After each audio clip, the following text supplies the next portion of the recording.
أعوذ بالله السميع العليم من الشيطان الرجيم. بسم الله الرحمن الرحيم. الحمد لله رب العالمين والصلاة والسلام على أشرف الأنبياء والمرسلين وعلى آله وصحبه أجمعين. اللهم صل على سيدنا محمد وعلى آله وصحبه وبارك وسلم.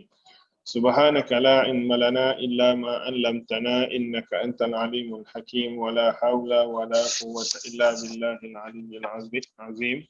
اللهم لا سهل إلا ما جعلته سهلا وأنت تجعل الحزن إذا شئت سهلا. ثم أما بعد. Assalamualaikum warahmatullahi wabarakatuh. Alhamdulillah, syukur kita pada Allah Subhanahu Wa Taala atas segala nikmat. Mudah-mudahan insya-Allah kita sentiasa menjadi seorang hamba yang bertakwa dan bersyukur kepadanya. Dan juga syukur juga pada Allah Subhanahu Wa Taala atas keizinan dan kemudahan darinya, kita diberikan ruang dan peluang untuk kita sambung lagi kelas muallaf kita untuk siri yang ke-7.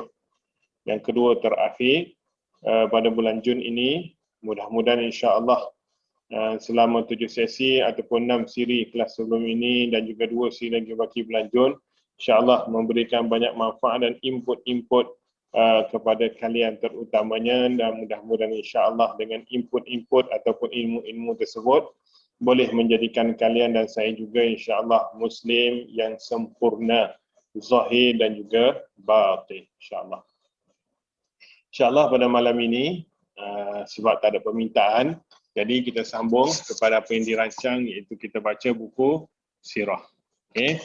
Kita pada bab berkenaan dengan pengajaran dan pedoman pada bahagian pertama baru, iaitu berkenaan dengan kehidupan baginda sallallahu alaihi wasallam sebelum diutuskan menjadi nabi. Kat mana pengajaran, kat mana pedoman yang boleh kita ambil, yang boleh kita praktikkan, yang boleh kita amalkan dalam kehidupan kita, insya-Allah. Okey. Jadi insya-Allah sama-sama kita mohon rahmat daripada Allah Subhanahu Wa Taala. Dalam kelas kita ini sama-sama kita buka dengan Ummul Kitab, sama-sama kita baca surah Fatihah dan juga kemudiannya kita baca dengan tahiyat. Al-Fatihah. A'udzubillahi minasyaitonirrajim. Bismillahirrahmanirrahim. Alhamdulillahirabbil alamin, arrahmanir rahim, maliki yaumiddin. Iyyaka na'budu wa iyyaka nasta'in. Ihdinas siratal mustaqim, siratal ladzina an'amta 'alaihim ghairil maghdubi 'alaihim waladdallin. Amin. At-tahiyyatul mubarakatus salawatus thayyibatu lillah. Assalamu alayka ayyuhan nabiyyu wa rahmatullahi wa barakatuh. Assalamu alayna wa ala ibadillahis salihin. Asyhadu an la ilaha illallah wa asyhadu anna Muhammadar Rasulullah. Allahumma salli ala sayyidina Muhammad wa ala ali sayyidina Muhammad kama sallaita ala sayyidina Ibrahim wa ala ali sayyidina Ibrahim wa barik ala sayyidina Muhammad wa ala ali sayyidina Muhammad kama barakta ala sayyidina Ibrahim wa ala ali sayyidina Ibrahim fil alamin innaka Hamidum Majid. Bismillahirrahmanirrahim. Muka surat yang ke-34, pengajaran dan pedoman daripada kehidupan Rasulullah sallallahu alaihi wasallam sebelum diutuskan menjadi nabi dan rasul. Okay. Kita dah baca 1 hingga 2. Hari ini kita sambung kepada 3 dan insya-Allah hari ini habislah untuk bahagian yang pertama insya-Allah. Bulan Julai nanti insya-Allah kita baca pada bahagian kedua juga insya-Allah. Sirah ini adalah ilmu untuk kita tengok kehidupan Nabi sallallahu alaihi wasallam dan juga apakah daripada kisah-kisah baginda itu kita boleh praktikkan dalam kehidupan kita. Sebab kena ingat Rasulullah ini cara hidup baginda juga adalah role model. Kita kena contohkan cara makan, cara tidur, cara bersama keluarga, cara bersama masyarakat, cara bersama jiran dan sebagainya. Itu kena contoh. Tapi kehidupan baginda, susu jalur kehidupan baginda juga adalah sepatutnya kita belajar dan kita tengok apakah yang tersurat dan tersirat tersurat dan tersirat kehidupan baginda sallallahu alaihi wasallam. Okey, maknanya tu nak katanya hebatnya baginda, seluruh kehidupan baginda ini semuanya digalakkan untuk orang Islam ikut ataupun contohi. Sebab tu jadikan qudwatun hasanah ataupun uswatun hasanah ataupun English dia role model. Bahasa Melayunya idola. Okey. Walaupun benda tak nampak, kita tak pernah jumpa, tapi kita boleh dapatkan daripada Al-Quran Al-Karim, daripada hadis Nabi, daripada kitab-kitab adab dan akhlak Nabi, dan juga daripada buku-buku sirah. Okey, mungkin susah untuk kalian nak cari buku bahasa Melayu sebagainya. Maka ini buku bahasa Melayu yang boleh baca. Dan bahasanya mudah saja. InsyaAllah. Mudah-mudahan dengan kita ambil iktibar daripada sirah baginda ini juga, mudah-mudahan dia sebagai dia sebagai saham, dia sebagai penentu ataupun dia sebagai nilai tambah, top up untuk kita dapat syafaat baginda di hari kiamat nanti, insyaAllah. Okey, kita dah tengok, kita dah baca apa yang berlaku pada Rasulullah sebelum diutuskan menjadi Nabi. Yang pertamanya adalah baginda lahir yatim. Kemudiannya selepas umur 6 tahun, bonda baginda wafat. Kemudiannya dijaga oleh datuk, dan kemudiannya sebab itu meninggal, dijaga oleh bapa saudara. Okey, yang keduanya apa lagi? Yang keduanya adalah kehidupan baginda sebagaimana kehidupan kanak-kanak lain pada masa tersebut. Diambil oleh pengasuh ataupun ibu susu, dibawa untuk ke rumah ibu susu dan bermain-main di padang pasir sebagainya. Okey. Kemudiannya yang ketiga apa lagi? Baginda bekerja sebagai pengembala kambing. Yang mana kesemua kebanyakan nabi dan rasul bekerja. Mereka bekerja sebagai pengembala kambing yang majoritinya lah. Okey. Kemudiannya seterusnya adalah baginda ini mempunyai sifat amanah dan jujur ataupun baiklah mudahnya, sampai digelar dengan gelaran Al-Amin. Okey. Dan seterusnya adalah baginda ini bijaksana. Okey, seterusnya adalah apa dia? Baginda jujur baginda itu sampai siapa yang bagi modal untuk baginda berniaga, baginda boleh bawa balik double.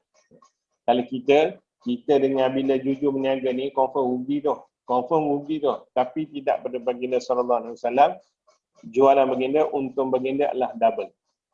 Itu beza dia.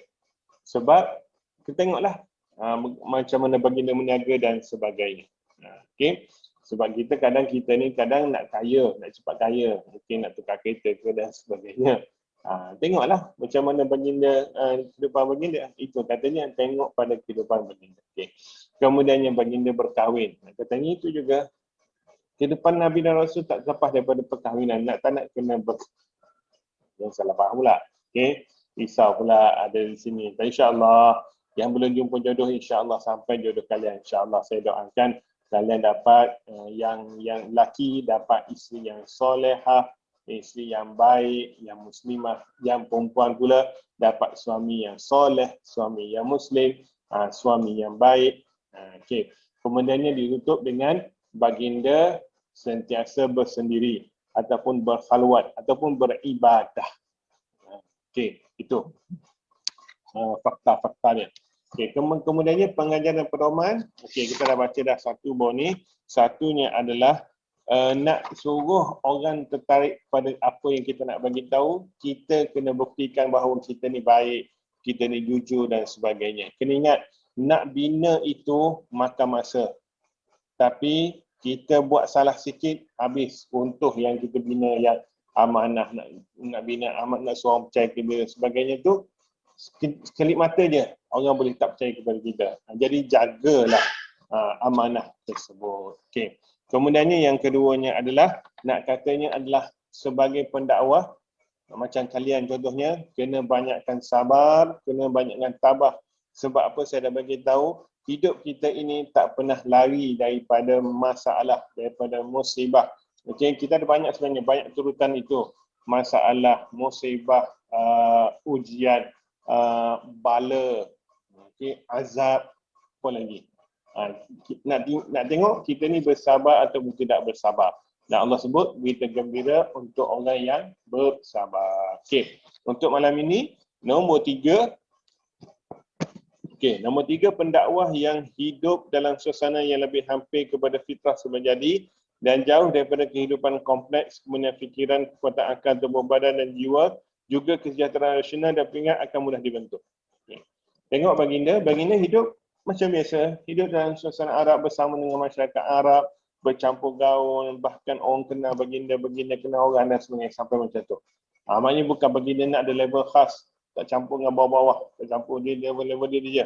Tak ada. Baginda bercampur gaul dengan bawah dia campur, dengan atas bangsawan dia campur, dengan hamba dia campur. Itu nak katanya orang kata apa, ciri-ciri seorang pendakwah.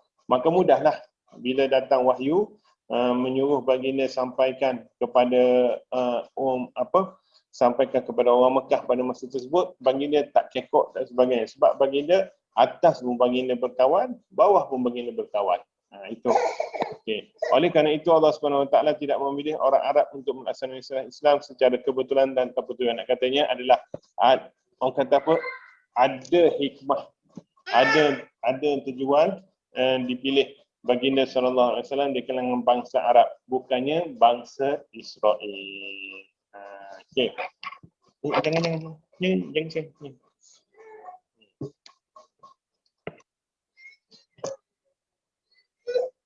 Apa? Tak ada kelas kan? Okey.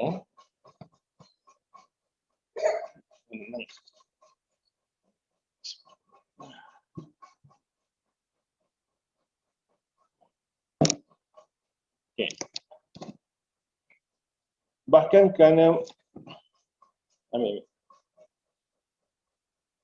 kerana mereka lebih berjiwa murni, berfikiran sejahtera dan berakhlak mantap, mereka lebih cekal menanggung kesukaran perang. Okay, sekejap. Ingat bang.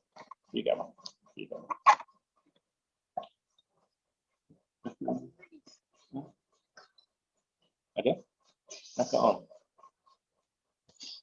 Mereka lebih cekal menanggung kesukaran perang jalan Allah dan menyebarkan risalahnya ke seluruh dunia jika dibandingkan dengan bangsa bertamadun yang berjalan dengan mereka. Maknanya, bila orang bercampur dengan atas pun, dengan bawah pun, maknanya bercampur dengan masyarakat mudah. Diuji pun sabar, diberi nikmat pun sabar. Itu maknanya. Maknanya mereka dah biasa dengan susah, mereka juga biasa dengan senang, maka mereka tahu. Mereka kenal masyarakat mereka. Sama juga untuk kalian, kita beri contoh kepada kalian. Contohnya macam saya sebut, balik kampung. Okay? Jangan sama sekali sisihkan. Okay? Kita ada cara kita. Okay? Dakwah ni luas. Saya dah beritahu dah, dakwah ini luas. Terpulang kepada kita. Okay? Contohnya adalah kita balik. Okay? Contohnya pelajar saya yang Sabah Sarawak, biasanya itu contoh mudah lah. Sebab Semenanjung ni, dia ada suasana lain pula. Sabah Sarawak ni adalah pergi rumah panjang dan sebagainya itulah. Maka jangan sekali sisihkan aku tak layak dan sebagainya. Okey. Kita berhukum dengan yang zahir sahaja. Okey. Jangan duk fikir-fikir ni mesti pegang dan ni sebenarnya tak payah fikir sebab kita tak nampak. Kita hanya berhukum dengan apa yang kita nampak sahaja. Dia pergi peluk benda tu, binatang kebau pendek tu, kemudian dia pergi peluk kita. Tu memang maya lah tu. Tak boleh lah tu. Sebab kita memang nampak.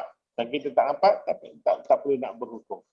Itu mudahnya Islam ini. Okay. Kemudiannya yang keempat, hanya orang yang cerdik dan cerdas sahaja layak memegang tampuk dakwah dan kepimpinannya. Sebab apa? Cerdik dan cerdas ini sebab dia dalam diri mereka ini ada sifat sabar juga termasuk. Okey, cerdik dan cerdas. Okey. Bila maknanya mereka ini tahu kat sini kena buat kat sini buat apa. Kat sini buat apa. Okey. Sebab berdasarkan firman Allah Subhanahu Wa Taala, ud'u ila sabili rabbika bil hikmati wal mau'izatil hasanah. Okey. Allah Subhanahu Wa Taala sebut dalam surah An-Nahl. Okey. Ud'u ini lafaz amar. Lafaz amar ini wajib. Maknanya kita kena menyeru. Kita kena menyeru orang. Okey, diri kita pertamalah diri kita dan juga orang lain ke ud'u ila. serulah kepada jalan Tuhan kamu. Ini Allah Subhanahu Wa Taala. Ud'u ila sabil rabbika bil hikmah, dengan hikmah wal mau'izatil hasanah, dan juga dengan pengajaran ataupun dengan pesanan yang baik. Mau'izah ni pesanan, okey, ataupun pengajaran yang baik. Okey. Hikmah ni apa? Hikmah ni bukan lemah lembut, bukan bukan. Hikmah ini kena pada tempat dia. Okey. Kalau orang tu kasar, kita lembut, tak jadi. Kita kena main kasar juga. Tapi bukan maksudnya adalah nak ikut cara dia, bukan. Kasar cara yang dibenarkan. Okey. Itu maksudnya. Kalau dia duduk duduk panggil FUCK ke dan sebagainya, contohnya lah. Okey. Bahkan kita nak balas balik, tak boleh. Itu tak diajar. Itu bukan maksud kena ikut apa cara, bukan. Itu yang sebenarnya yang dibawa oleh pendakwah kontemporari. Mereka juga masuk. Okey. Ini saya baca dan saya dengarlah. Okey, mereka masuk dalam kelab malam, contohnya berdakwah sebagainya. Tapi kalau kita rasa tak kuat, jangan buat. Ada dakwah cara lain. Macam saya sebut, lapangan dakwah luas dan subjektif. Tak boleh nak sebut macam tu. Kalau kita rasa kita gagah, go on. Kita takut, kita yang duduk terlekat dalam itu tak keluar-keluar. Itu yang paling risau sekali. Jika saya pernah sebutkan, saya pernah sebut dulu dan kelas fizikal dulu, saya pernah cerita dalam satu kisah, wallahu alam lah. Ini kisah orang lama-lama. Okay. Kisahnya berkenaan dengan dua orang adik-beradik. Seorang adalah ahli ibadah, seorang adalah ahli maksiat. Duduk dua tingkat. Ayah dia tinggal rumah dua tingkat. Okey, si adik yang ahli ibadah dekat atas, si abang ahli maksiat dekat bawah. Okey. Sampai satu masa yang ahli ibadah rasa boring lah. Nak juga bertukar pergi ibadah sebagainya. Okey, nak tukar juga pergi buat maksiat dan sebagainya. Maka dia kata nak turunlah. Okey. Yang abang pula yang kat bawah ni, yang ahli maksiat ni kata, aku dah taubat lah, dah puas dah buat maksiat sebagainya, nak rasa nak tanya naik atas, tanya adik macam mana taubat. Okey. Naik atas berkebetulan bertembung, ditakdirkan bertembung, maka jatuh. Jatuh itu maka kemudiannya ditengok pada niat. Okey. Adik sebab niatnya nak pergi buat maksiat. Maka tempat dia ialah berakhir dengan maksiat niat dia. Walaupun kita yang zahir nampak macam tu, tapi kita nak sebut berkenaan dengan yang batin itu. Manakala si abang sebab nak buat ibadah, niat dia nak buat ibadah. Maka sana juga tempat dia. Takdir masing-masing. Itu nak katanya adalah biar kita nak buat sesuatu itu memang bidang kita. Itu namanya hikmah.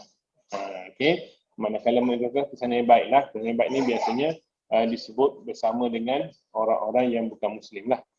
Sebab mereka ini, mereka tak ada iman. Jadi mereka tak percaya. Jadi kita kena pesan lah, kamu tengok ini, langit ini, mana ada tiang. Mana biar tak ada tiang, mesti hebat pencipta dia. Kalau langit ini dah hebat, pencipta lagi hebat lah. Of course lah. Itu cara dia. Itu nak katanya cara dakwah. Okey.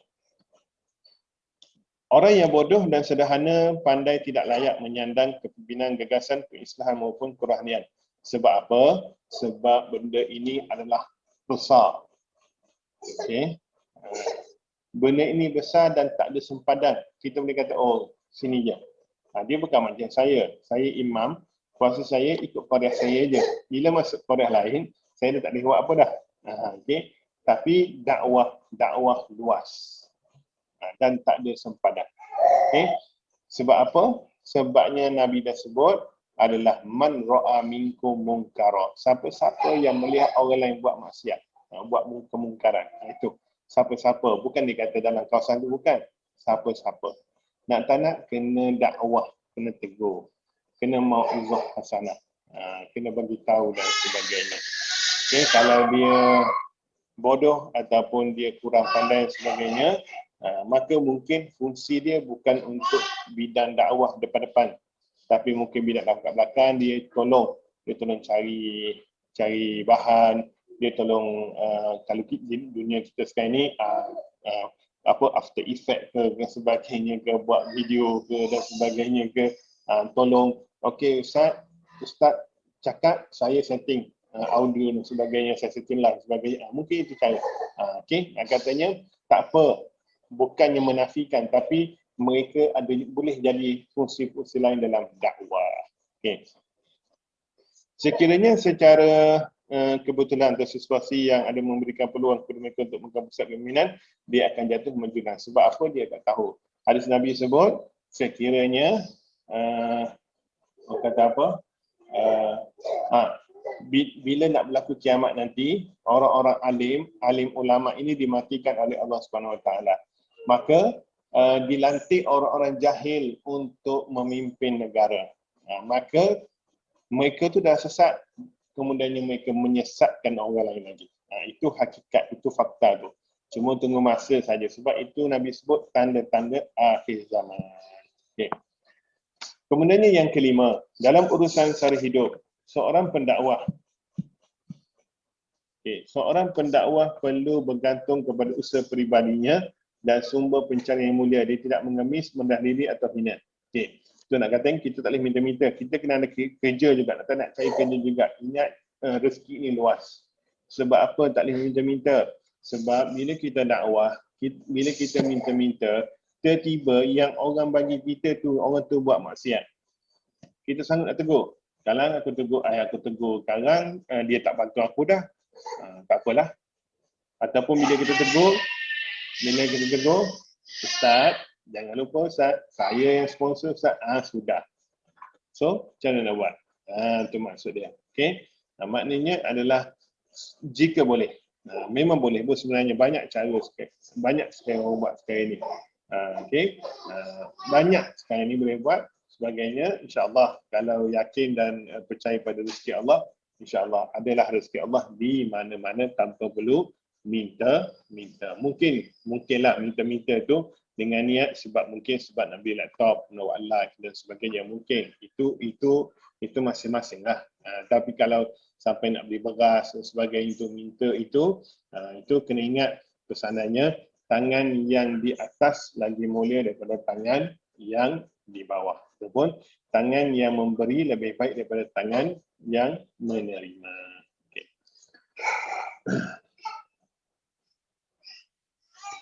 Okay. Kemudiannya yang keenam, kehidupan pendakwah yang lurus masa remaja dan pilihan hidup yang baik lebih menjamin kejayaan beliau dan rahmat kepada Allah. Okey, maknanya adalah benda ini lepas ditepas. Itu poinnya. Okey. Kita masa ni kita tak boleh katakan itu Nabi jelah, bukan. Okey. Itu adalah perjalanan hidup masing-masing. Mungkin untuk kalian ialah kita boleh sebut the past is history. Okay. Tapi kena ingat anak-anak kalian pula. Kalian kena bentuk anak-anak, jangan buat macam mana mami, macam mana daddy, macam mana ayah, macam mana ibu, macam mana abi, macam mana walid, macam mana ummi, macam mana mama, papa dan sebagainya masa kecil dulu. Okay? Kami nak kamu buat lebih baik lagi dan kami tak nak kamu ulangi apa yang kami lakukan masa kami baya kamu dulu. Itu maksud dia. Mudah-mudahan dengan sebab demikian kita didik anak kita ikut acuan Islam. Mudah-mudahan insya-Allah mereka akan menjadi pendakwah yang sambung legasi ibu bapanya selepas ibu bapanya berpindah ke alam baqah. Itulah katanya. Okey, manakala untuk Rasulullah SAW kita pun dengar, kita pun dah bacakan, nak katanya bahawa Rasulullah ini dijaga oleh Allah SWT. Nak pergi majlis kahwin pun Allah tidurkan. Kita dengan majlis kahwin itu, ada majlis kahwin, periuk tu, dapur tu tutup, gas tu, buka gas tu, tanda-tanda masak, kunci-kunci semua. Kalau pintu dapur tu ada pintu, dikuncikan pintu dapur tu, tanda hari ni tak nak masak sebab ada kenduri kahwin. Okey, tu. Okey, cuma bezalah, jangan kata salah ke bukan. Kenduri kahwin ini tak ada masalah, hukumnya harus. Tapi kalau bila dah bercampur dengan tarian yang melibatkan perempuan dan sebagainya, maka dia dah jadi hukum lain. Okey. Hukum apa? Risau saya buka soalan nanti tu. Riuh nanti ni. Okey, insyaAllah kita rehat dulu dengan azan Isya insyaAllah. Alhamdulillah dapat dengar azan lagi insyaAllah. Jangan lupa lepas ni solatlah kat rumah masing-masing. Yang ada keluarga tu berjemaah lah. Dan pesanan macam biasalah kepada yang singgah minggu tu, solatlah juga, jangan tak nak solat pula. Okey. Okey. Itu nak katanya adalah yang keenam tadi, kehidupan pendakwah semasa remaja. Maknanya pembentukan pendakwah itu bermula daripada remaja, bukan masa tua. Okey. Kalau kita tak dapat di pendakwah, tak apa. Kita ada anak-anak kita, maka bentukkanlah anak-anak kita itu daripada awal lagi. Sebagaimana saya dah baca dah hadis tu, sebelum-sebelum ini, hadis Nabi sebut, ajarlah anak kamu salat semasa umur 7 tahun. Kemudiannya rotanlah mereka masa umur 10 tahun kalau tak nak salat. Okay. Kemudian apa lagi? Banyak lagi. Juga dah Nabi sebut, ajarlah anak kamu lari, berenang dan naik kuda. Memanah.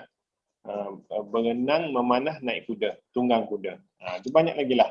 Apa-apa ilmu yang perlu diberikan kepada anak-anak kita. Okay.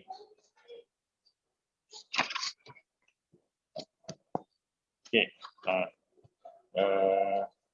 Betul, Allah menerima taubat orang yang bertaubat dan kembali kepadanya wujud dan ikhlas. Katanya kita ni, ya betul kita kata lambat dan lewat dan tak ada masalah sebenarnya. Kalau memang kita ada dosa sebelum ini, dosa lampau, cukup kita bertaubat. InsyaAllah Allah terima taubat kita dan kita berazam tak nak ulangi lagi dosa yang kita, salah yang kita buat sebelum ini. Itu saja, cukup. Tak payah fikir-fikir. Okay. Manakala kalian sebelum Muslim, apa juga yang berlaku sebelum Muslim itu, bila dah ucap 2 kalimah syahadah, maka gugurlah dosa-dosa yang masa sebelum Islam itu. Tak ada dosa. Dalam seperti bayi yang baru lahir. Okey. Yang nombor 7. Pengalaman pendakwah berkelana, bergaul dengan orang ramai, memahami adat, situasi dan masalah mereka, memberi kesan besar kepada kejayaan dakwahnya. Okey. Bila jadi pendakwah, kena belajar, kena tahu adat budaya setempat. Okey. Macam mana nak tahu? Kenalah berkomunikasi, kenalah bercampur, kenalah kaji tempat dulu dan sebagainya. Okey. Jangan kita masuk kampung tu, kita kata no sebagainya. Mungkin akan menjadi kejutan budaya kepada mereka, maka awal-awal lagi mereka tolak dakwah kita. Sayang. Okey. Bila dah tolak, susah nak kembali. Macam sebut tadilah, bila kita dah tolak, nak bina kepercayaan tu lama. Tapi sekali mereka tolak, maka tak jadi apalah, selesailah tu. Okey, mudah-mudahan kita orang kata apa, bukan terburu-buru, tapi dakwah ini adalah secara perlahan-lahan dan berperingkat. Kalau kita tu tu pancung potong macam tu, takut yang positif tak dapat yang negatif. Bila dapat negatif, maka sayanglah dakwah kita. Sayanglah apa yang kita ada dan sebagainya. Okey. Macam contoh kita pergi kedai. Okey. Kita pergi kedai contohnya. Di kedai-kedai makan lah. Okey. Orang kata apa? Kalau kita rasa, ada orang macam tu. Ada orang cara dia bila makanan tu tak sedap sebagainya, dia nak pancung depan ramai orang. Okey. Dia nak kira, niat dia nak humiliate, nak memalukan tu. Mana chef? Panggil sini. Apa ni? Tawar, tak ada apa sebagainya. Sedangkan dia terlupa bahawa sedap itu merupakan subjektif. Masing sebagainya tu. Mungkin orang sebelah dia order benda yang sama macam dia. Kawan sebelah kata, okey je, sedap je. Apa masalah yang kamu sebut tawar sebagainya? Sebab benda itu subjektif. Benda subjektif, jangan kita terlampau fokus pada benda subjektif tersebut. Okay? Benda itu kita boleh buat cara yang berhikmah. Kembali kepada tadilah, uduk ila sabili bil hikmah. Boleh berhikmah, panggil, nak beritahu ni. Kenapa saya rasa tawar ni dan sebagainya.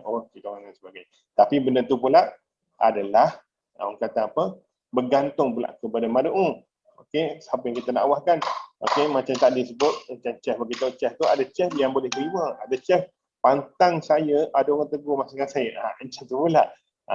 Itu nak katanya, itulah namanya kehidupan manusia. Okey, maka bila kita bertindak, bertindaklah cara hikmah. Hikmah ni datang daripada mana? Kesan daripada pengalaman kita, kesan daripada pergaulan kita, kesan daripada pemahaman kita, kesan daripada orang kata apa, ilmu yang kita ada. Okey, kita bercampur dengan masyarakat, kita dah kenal adab budaya mereka dan sebagainya. Kemudiannya yang terakhir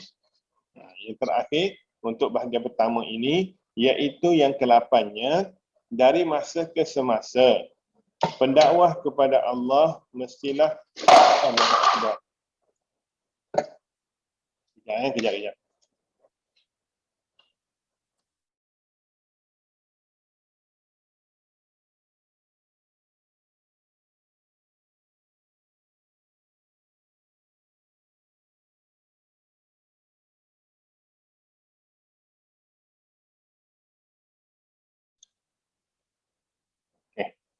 Sorry, ada masalah teknikal sikit. Okey, kita sambung untuk yang ke-8, yang terakhir pedoman dan juga pengajaran dalam bahagian pertama ini sebelum diutuskan Rasulullah menjadi Nabi dan Rasul, iaitu dari masa ke semasa pendakwah kepada Allah mestilah mempunyai waktu untuk dia bersendiri. Dalam tempoh itu rohnya berhubung dengan Allah Jalla Sya'nuh. Jalla Sya'nuh ini adalah gelaran yang Allah Ta'ala, Allah Subhanahu Wa Ta'ala, Allah Jalla Sya'nuh, Allah apa lagi. Okey, itu adalah katanya gelaran-gelaran kepada Allah Subhanahu Wa Ta'ala. Jiwanya dibersihkan daripada kotoran akhlak tercela dan kehidupan kicau bilau di sekelilingnya. Maksudnya adalah dia ada juga me time. Tapi me time pendakwah, bukan me time pergi ke kedai kafe, kedai kopi sebagainya lepak 2-3-4 jam. Bukan. Me time pendakwah adalah di tikar sejadah. Meluahkan rasa, melepaskan beban di bahu. Okey, sebab apa benda ini kalau kita share dengan orang nak share dengan siapa pula? Orang share dengan orang sebagainya. Okey, tapi kalau kita share dengan Allah Subhanahu Wa Taala, maka insya-Allah Allah Subhanahu Wa Taala akan mudahkan urusan kita. Sebab kalau kita share dengan manusia juga hamba Allah. Kawan kita pun hamba Allah juga. Dia nak share kat siapa? Dia nak share kat kawan lain. Kawan lain pun ada masalah banyak juga. Kawan kita pun atas tiga sejadah, ya Allah pemudahkanlah segala urusan-urusan hakimi, ya Allah. Macam tu juga. Okey, tapi terkadang meluahkan itu juga suatu cara untuk melepaskan tekanan. Itu tak nak kena ada yang kawan-kawan dipercayai jugalah. Nak luah tu tengok juga sebagai orang. Jangan luah siapa tak kenal, takut-takut nanti dijaja pula masalah kita itu, fitnah kepada kita pula. Okey, tu. Kita nak katanya adalah bila dah jadi pendakwah ini, kalian ingat semua manusia adalah pendakwah. Cuma tinggal nak dakwah direct ataupun nak dakwah secara indirect. Itu sahaja. Okay? Maknanya nak tak nak, kalian juga kena ada masa bersama dengan Allah Subhanahu Wa Taala sekurang-kurangnya 5 waktu sehari semalam. Itu solat lah. Solat tu jangan tinggal lah. Itulah tanggungjawab pendakwah. Kalau pendakwah pun solat pun tak buat, macam mana dakwah orang? Kalau yang pendakwah pun tak solat. Okay. Bersendiri semua ini akan mengajak pendakwah bermuhasabah diri. Andainya dia cuai melakukan kebaikan, tergelincir dari landasan yang tuju dan menjauhi jalan hikmah. Okey, itu. Okey. Maknanya bila kita seorang-seorang ni dan sebagainya, maka seronoklah sikit nak luar, ya Allah, hari ni aku buat macam ni, Allah bantulah aku, ya Allah. Ya Allah, aku tersilap hari ni tegur orang, maka orang tu terasa, maka janganlah dijauhkan dia daripada aku, ya Allah, sebagainya. Okay. Sama juga sebenarnya, saya teringatlah bila cerita pasal mengadu buat orang ni. Sama juga kalian. Okay. Macam saya sebut tadi, adu kepada manusia, luah kongsi dengan manusia ini untuk ringankan beban kita. Bukan niat untuk tolong. Okay. Sebab apa minta tolong ni hanya dengan Allah Subhanahu Wa Taala. Iyyaka na'budu wa iyyaka nasta'in. hanya kepadamu saja ya Allah aku menyembah, hanya kepadamu sajalah ya Allah aku mohon pertolongan. Dalam kita bermuhasabah dan kita duduk seorang-seorang itu dan kita atas sejadah itu, maka bagi tahulah ya Allah, penat ya Allah, bantulah aku ya Allah. Musim PKP ni duit tak ada ya Allah, pemudahkanlah segala aku ya Allah. Kena ingat duit ini walaupun segala-galanya bukan duit, tapi masalahnya semuanya nak benda duit. Okey, duit bukan segala-galanya, tapi masalahnya segala-galanya itu nakkan duit. Tak ada duit, sorry. Nak bayar rumah kena ada duit, nak bayar kereta kena duit, nak bayar minyak kereta kena duit, semua ada duit. Tak pakai, ikhlas tu tak pakai. Okey, itu nak katanya adalah kita lepaskan masalah kita ini dengan Allah Subhanahu wa taala. Okey, firman Allah Subhanahu wa taala, ya ayyuhal muzammil qumil laila illa qalila nisfahu aw inqus minhu qalila aw zid alaihi wa rattil qur'ana tartila. Wahai orang-orang yang berselimut, bangunlah solat tahajud pada waktu malam, selain dari sedikit masa yang tak dapat tidak untuk berehat, iaitu separuh daripada waktu malam, atau kurangkan sedikit dari separuh itu ataupun lebihkan sedikit daripadanya, dan bacalah Al-Quran dengan tartil. Okay. Ayat ini turun bila Rasulullah SAW selepas menerima wahyu Iqra. Iqra itu baginda takut sangat, so baginda balik ke rumah, baginda minta Sayyidatina Khadijah, isteri baginda, untuk selimutkan baginda sebab rasa sejuk sangat. Zammiluni, maka bila baginda berselimut itu, maka turunlah ayat ini, ya ayyuhal muzammil, wahai orang-orang yang berselimut. Okey, itu adalah nak bagi tahu berkenaan dengan penurunan sejarah penurunan ayat. Okay. Kemudiannya saya nak bagi tahu, nak share satu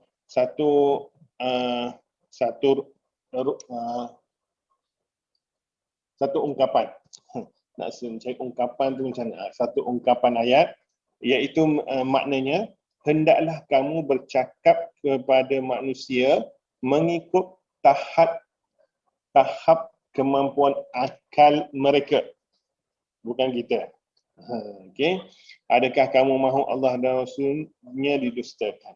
Sebab kalau kita ikut akal kita, maka mad'u kita yang kat depan yang nak mendengar kita bercakap itu confirm lari sebab kita cakap tinggi. Okey, macam semalam lah contohnya Abang Zul kan tanya pasal isim, fi'il dan sebagainya. Okey, benda itu terlampau tinggi. Bila tinggi sangat, maka yang berada di peringkat rendah ni akan bosan. Sebab tak sampai tahap mereka. Okey. Walaupun bila kita buka soalan, dia tak nak tanya. Sebab dia kata, aku tanya ni kan kena gelak pula.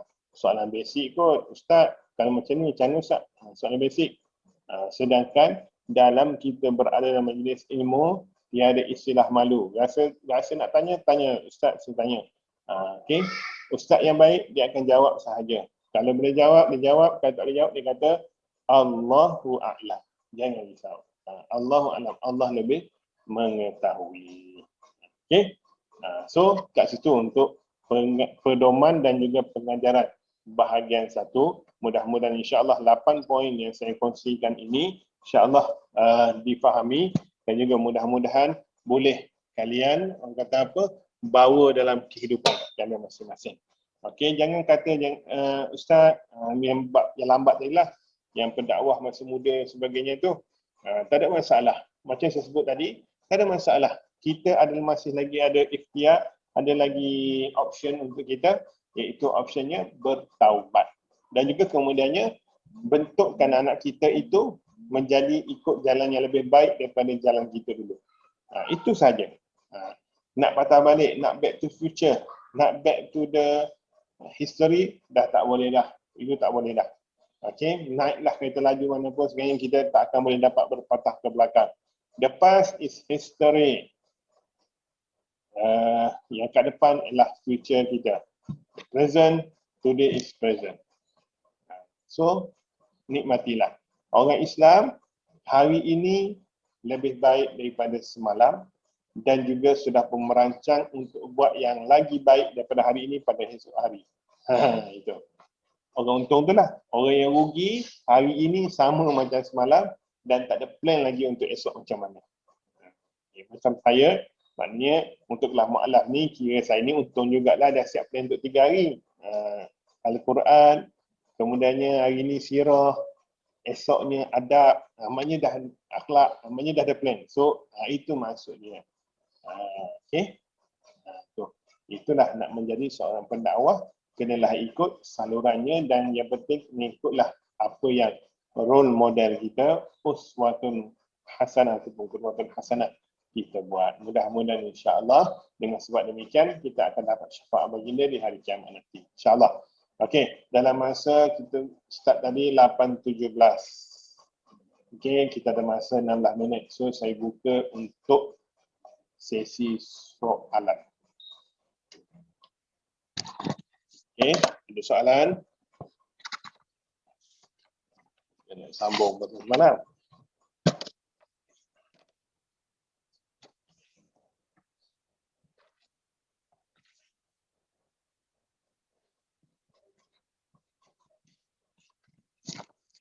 Okey. Ada soalan? Ada soalan? Ada soalan. Oh, itu satu peluang yang bagus.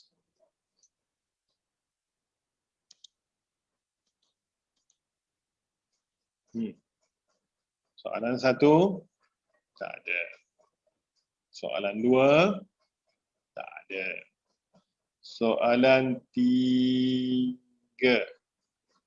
pun tak ada. Tak ada, kita masuk kepada pengukuhan ibadah kita yang mana insya-Allah saya dah mula dah nak bercerita berkenaan dengan ibadah haji dan umrah dan seterusnya adalah berkenaan dengan ibadah korban dan juga akikah.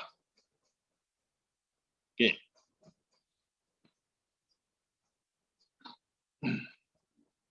Bismillahirrahmanirrahim. Okay, bercerita berkenaan dengan haji dan umrah. Mana buku?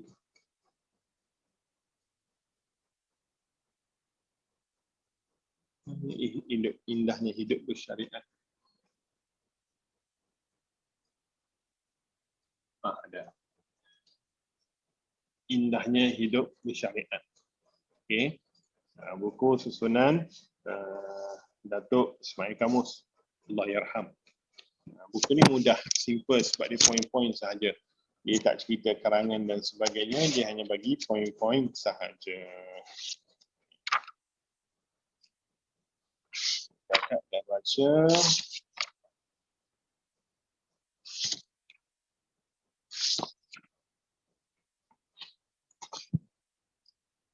Okay. Kita masuk pada berkenaan dengan ibadah haji dan umrah. Ibadah haji adalah rukun Islam, ibadah umrah adalah sunat. Kedua-duanya adalah cara yang sama, cuma rukun masing-masing adalah berbezalah. Wajib mereka berbeza, rukun masing-masing berbeza. Okay. Yang paling utama adalah haji. Okay. Dia macam contohnya, macam syahadah tak ada yang lain. Syahadah satu je. Okay. Macam solat. Okay. Solat, ada solat sunat, ada solat fardu. Yang utama solat fardu. Okay. Yang kedua, puasa.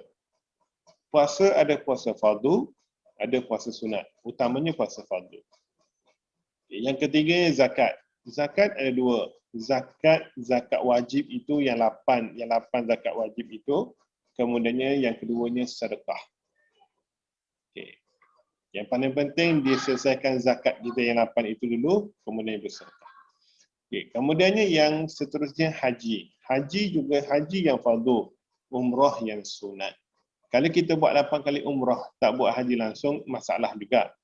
Maknanya dalam bab haji dan umrah, cukup sekali pun tak ada masalah. Sekali saja buat umrah, sekali wajib dah mencukupi.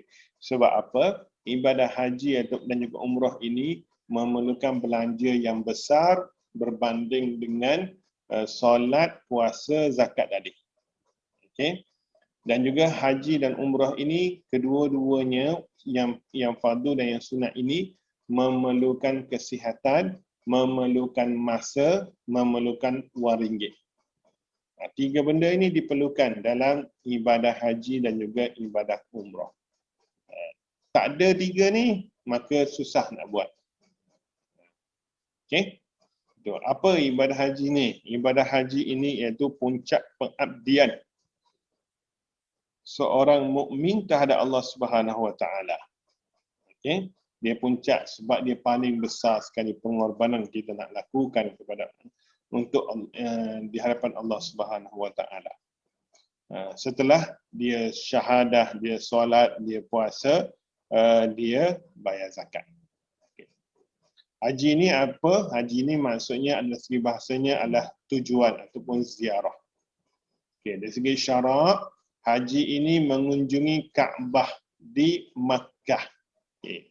Kaabah di Makkah untuk melakukan beberapa ibadah yang tertentu pada bulan haji. Bulan haji bila adalah bulan Syawal, Zulkaidah, Zulhijjah.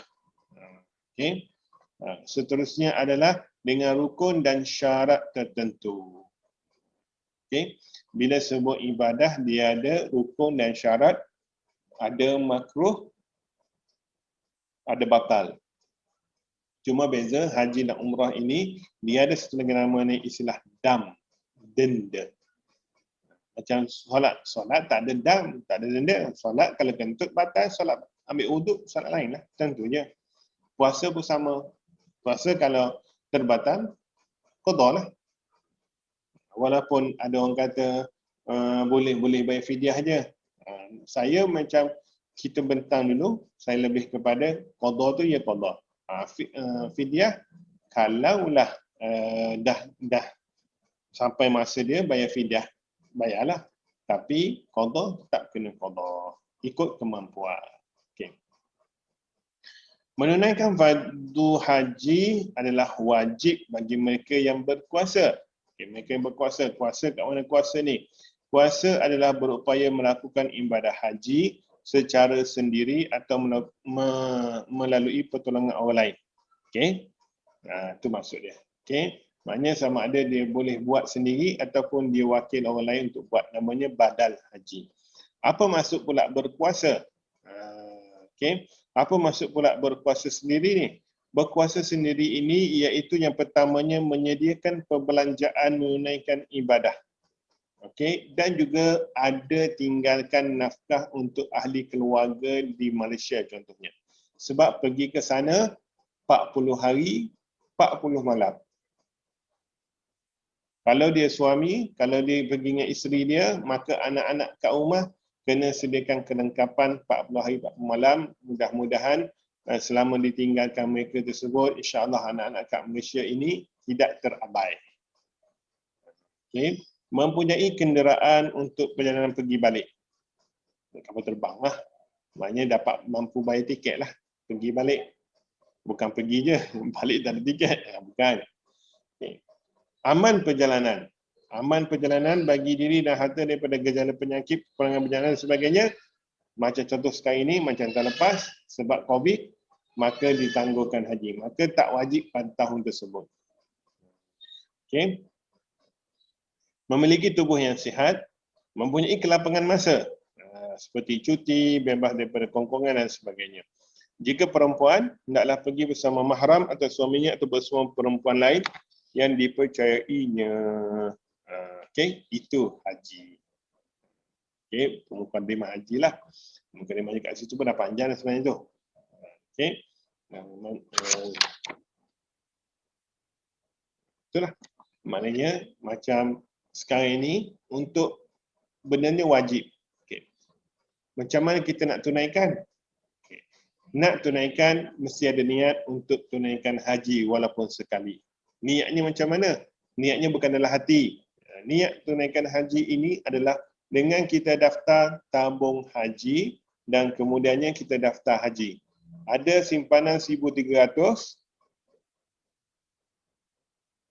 Allahu Akbar. Ada simpanan 1,300, maka kita boleh layak untuk daftar haji. Okey. Kalau tak ada simpanan, kalau ada akaun 2 di KWSP, boleh gunakan akaun 2 KWSP itu sebagai jaminan untuk kita daftar haji kita. Mudah, kerajaan dah buat dah, mudah. Itu maksudnya. Okey.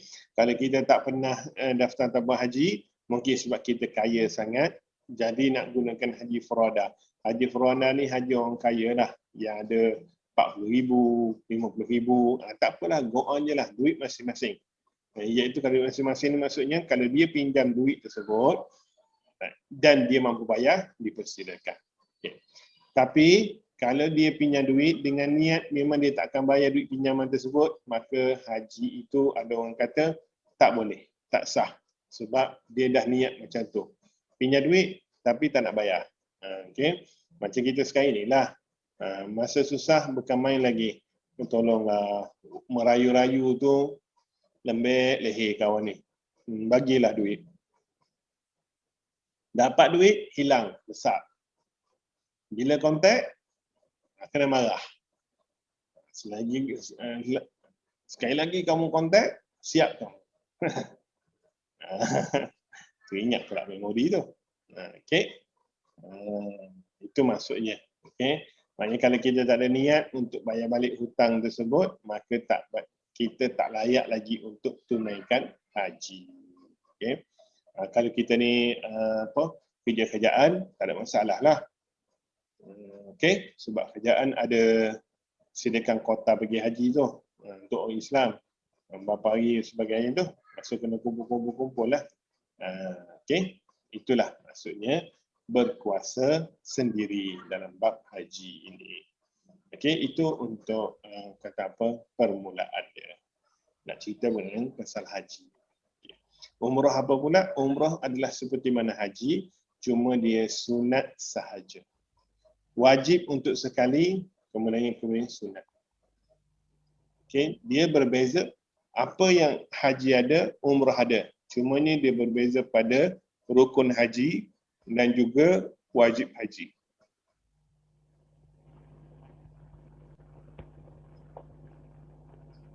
Dia berbeza pada wajib haji dan rukun haji. Apa dia rukun dan wajib tu? Nanti kita akan baca lagi selepas ini. InsyaAllah. Okey? Ada sesi baki 4 minit. Ada soalan?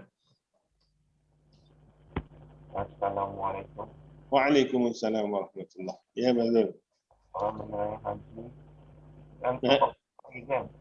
Apa dia? 40 hari kan? Okey. Kalau muslimat tu macam mana kan? Sebab kalau 40 hari tu kan muslimat tu kan dalam datang satu bulan. Hari mana dia sangkut kat situ macam mana? Okey. Untuk orang perempuan, okey. Sebenarnya hakikatnya kerja haji ini 4 hari je. Okey. Cuma jadi 40 hari itu sebab yalah bilalah dia nak pergi Mekah kan.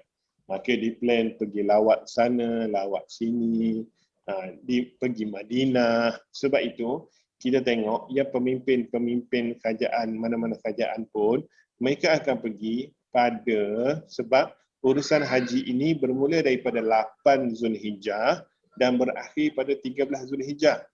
8, 9, 10, 11, 12, 13. 6 hari saja kerja hajinya, ataupun dia kata 10 hari lah mudah, 10 hari kerja haji. Okay. 30 hari lagi tu baki dia tu berjalan, pergi melawat makam Nabi, pergi melawat makam sahabat-sahabat, pergi melawat tempat-tempat bersejarah, itu maksudnya. Okay. Kita tengok pada 6 hari itu sahaja. Okay. Biasanya ada orang perempuan untuk elakkan datang haid, dia ambil satu ubat, satu pil. Jadi satu pil untuk menahan haid tu. Ada juga orang yang buat, dia berniat bahawa sahaja aku tunaikan haji, bergantung kepada haid. Maknanya kalau haid dia datang, maka batal lah. So, tak ada masalah pada benda tu. Sebab dia dah niat macam tu.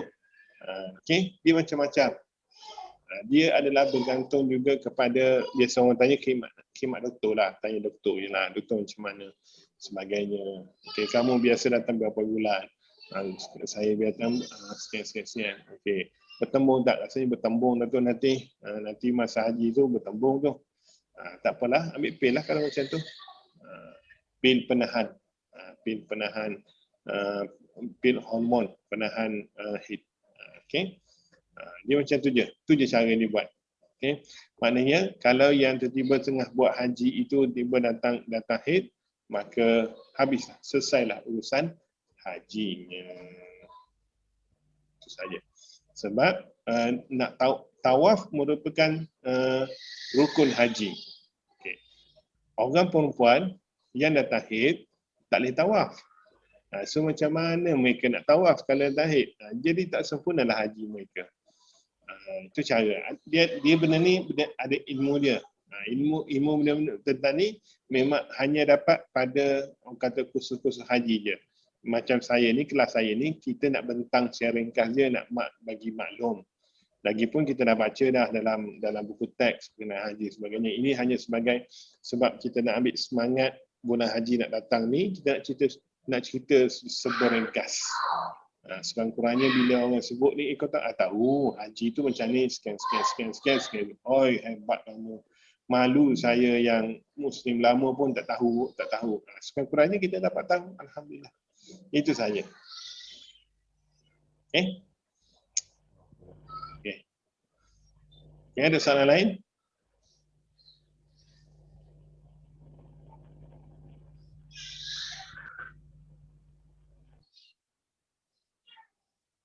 Okey, saya rasa dah diam semua tu.